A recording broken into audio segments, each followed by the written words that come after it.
This textbook says that Cretaceous and Jurassic period are from dinosaurs that lived 70 million years ago. Oh, come on. Dinosaurs have always lived with man. We covered that on video number 3. Dinosaur blood was found inside a T-Rex bone about 10 years ago. They tried everything they could to disprove it, and they couldn't. This is dinosaur blood cells. It's not going to last 70 million years. Human hands were found fossilized in the same strata as dinosaurs were found fossilized. Textbooks say the layers are different ages. I'm sorry, that's baloney. Now, Charlie Darwin didn't like round numbers. He said the Wealdian deposits are 306,662,400 years old. How he knows is anybody's guess. But here they are telling the kids the layers are different ages, and yet all over the world, petrified trees are found, like this one, standing up, connecting different rock layers. Now, if you have a petrified tree standing up, running through multiple rock layers, I don't think it's common sense to say the layers are different ages. Not by much, anyway. I mean, how long can a dead tree stand there before it falls down? 5 years, 10 years, 20 years, 5,000 years? I doubt that.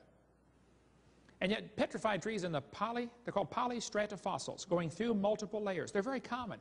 Hundreds and hundreds have been found. It would only take one to prove the point. But hundreds have been found, petrified, standing up.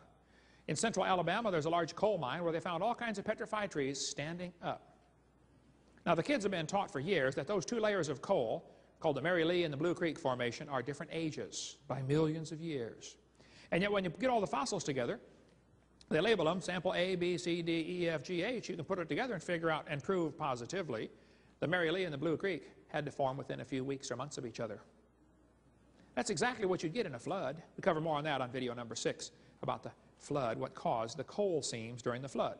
Here's some from Cookeville, Tennessee. Petrified trees standing up, running through multiple layers. Joggins, Nova Scotia is famous for its petrified trees in the vertical position. Most of these pictures are on our website, drdino.com. We've got a piece of petrified wood in our museum running through 12 different layers of slate. And they're going to tell you in school each layer of slate represents a different season. That's 12 years. I'm sorry, that's not true. That represents movement of the water and separation of the particles by density or something like that. We get into that in video 6. So don't let them tell you the layers are different ages.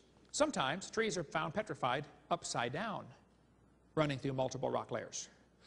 Now we really have a problem. I've thought about this one till my brain hurts. As far as I can figure this out, the evolutionist only has 2 ways to solve this. He can say the trees stood upright for millions of years while the layers slowly formed around them. I find that one hard to believe. Or he can say the trees grew through hundreds of feet of solid rock looking for sunlight. There's a 3rd way to solve this. Maybe those trees were buried in a big flood. How fast was that calf going? Might be 2 ways to look at this, you know. Yeah. When Mount St. Helens blew its top, it blew thousands of trees down into Spirit Lake. Over 20,000 trees have already sunk to the bottom and are stuck in the mud at the bottom of Spirit Lake. Many thousands of them are standing up in the vertical position. And those trees are going to petrify. They're already beginning to petrify. It does not take long for things to petrify. Here's a piece of petrified firewood. I've got a piece of petrified pallet in our museum from a pallet shop that cut pieces of wood. Some kid sent me a box of petrified acorns. He said, Brother Hovind, I tried an experiment. I put these acorns in a bucket of water and forgot about them. A year later, I thought maybe they might sprout, but now they're all petrified. Would you like some for your museum? I mean, they're solid rock. Here's a petrified dog inside a tree in Georgia. They cut the tree down for firewood and said, wait, don't cut that one up. There's a dog inside. Turned to stone. Here's a petrified cowboy boot with the cowboy's legs still in it.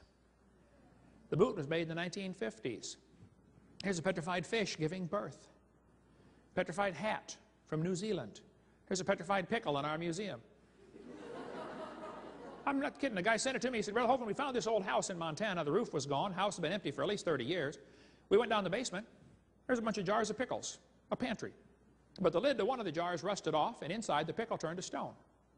Would you like it for your museum? I said, well, yeah. A petrified pickle. The jar was made between 1930 and 1960. That's the year they made those jars. I don't know when the pickle got put in there, but sometime in there. Don't let them tell you it takes millions of years. There's petrified sacks of flour found in Eureka Springs, Arkansas, from a flour mill that flooded in the 1910s, I believe. So kids, when they tell you the layers are different ages, you're being lied to. That's not true. Don't believe that. 80 to 85% of Earth's surface does not even have 3 geologic periods appearing in correct consecutive order. This guy says it becomes an overall exercise of gargantuan special pleading and imagination for the evolutionary uniformitarian paradigm to maintain there ever were geologic periods. The geologic column is a hoax, one of the biggest lies ever passed off on humanity, but the vast majority of the world believes it.